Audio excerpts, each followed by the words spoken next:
আমরা আসলে যখন থেকে তেলের ক্রাইসিস সারা বিশ্বে শুরু হয়েছে, তো যেখান থেকে তেলের আপনারা জানেন যে এবার এই যুদ্ধের কারণে বিশেষ করে অকটেনের আমাদের আসলে আমাদের কিন্তু ক্রাইসিস নাই, কিন্তু মানুষের মধ্যে একটা আতঙ্ক থেকে তারা অধিক পরিমাণে তেল মজুদের একটা টেন্ডেন্সি তাদের মধ্যে হয়েছে। তো সেই দিক থেকে যারা তেলের ব্যবসা করে তারাও কেন যেন একটু অধিক পরিমাণে একটু মজুদ করে তারা মনে করছে যে এটা আমরা যদি বেশি দিন রাখতে পারি, এরপরে যদি দাম বেড়ে যায় তখন তারা একটা বিজনেস করবে। এই যে একটা অসৎ একটা মেন্টালিটি, যখন তারা এই অসৎ মেন্টালিটিটা তাদের মাথায় এসে তখনই কিন্তু তারা এই কার্যক্রমগুলো শুরু করেছে। 200-র বেশি সার্ভিস ও ফিচারে লেনদেনের সব বিকাশ অ্যাপে সম্ভব।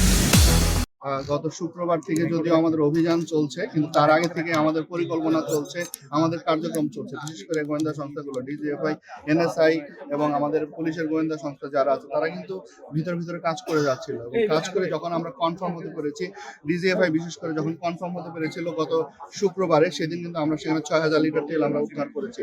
এবং এরপরে আমরা সেদিন বলেছিলাম যে এরপরে আমরা ভালো একটা নিউজ দিব, কারণ আমরা এই তথ্যগুলো আমরা নেওয়া শুরু করেছিলাম এবং আমরা আজ করছিলাম যে কবে আমরা সেখানে অপারেশন করবো। আজকে যখন আমরা কনফার্ম হতে পেরেছি যে না এখানে এভাবে রাখা আছে, তখন আজকে এখানে 25,000 লিটার আমাদের ডিজেল এখানে আমরা তাদেরকে মজুদরত অবস্থায় অবৈধভাবে মজুদ করেছে, তাদেরকে আমরা ধরেছি এবং তাদের বিরুদ্ধে নিয়মিত মামলা আমরা দায়ের করবো।